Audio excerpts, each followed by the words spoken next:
Chapter 17. A hand! A human hand! I swallowed hard, staring in disbelief. Beside it, another hand poked up from beneath the ground. It shook itself, shaking earth off.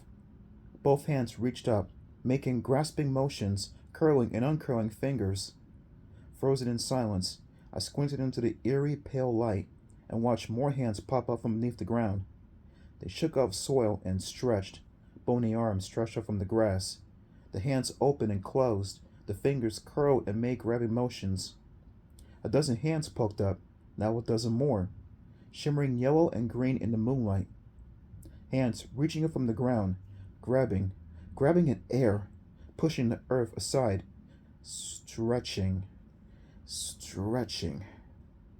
And then heads, human heads, hair caked with dirt, skin loose hanging from their skulls.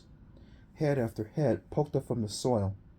They stared at me with pleading eyes, faces twisted, mouths hanging open as if in pain.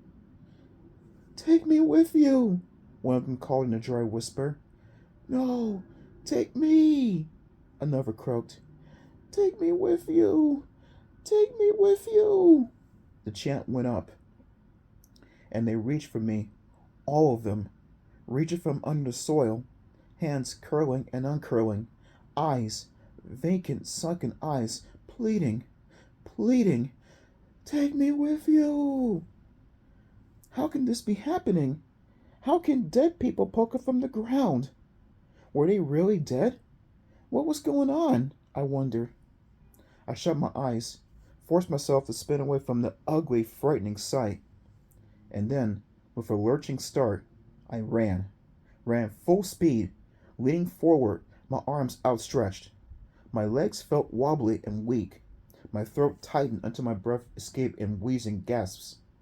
But I ran blindly, ran without slowing, followed the curving path through the trees, and then stopped with a cry as the trees ended.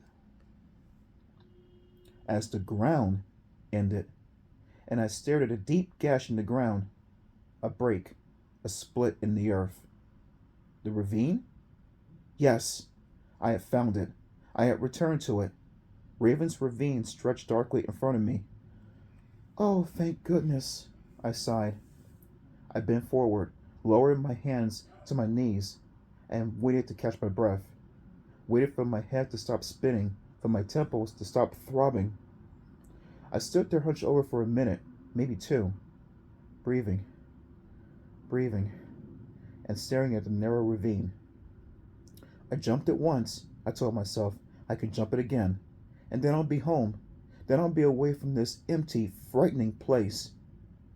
Finally starting to feel normal, I stood up straight and stepped to the edge of the ravine. "No problem," I murmured. "I can jump this easily." I lowered my gaze down the side of the steep cliff to the dark rocks below, and cried out when I saw a body, a boy, sprawled at the bottom, lying on his stomach, arms and feet spread over the rocks as if hugging them. Cal? Cal? My whole body trembling, I dropped to my knees, leaned over the side to see better. Cal? Cal must have followed me out of Mr. Business' house. He must have tried to jump the ravine too, and missed.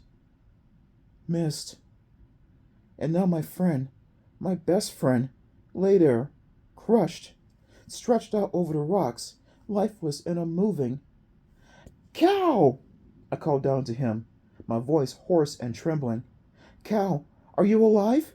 Can you hear me?" "No." "Cal, can you move?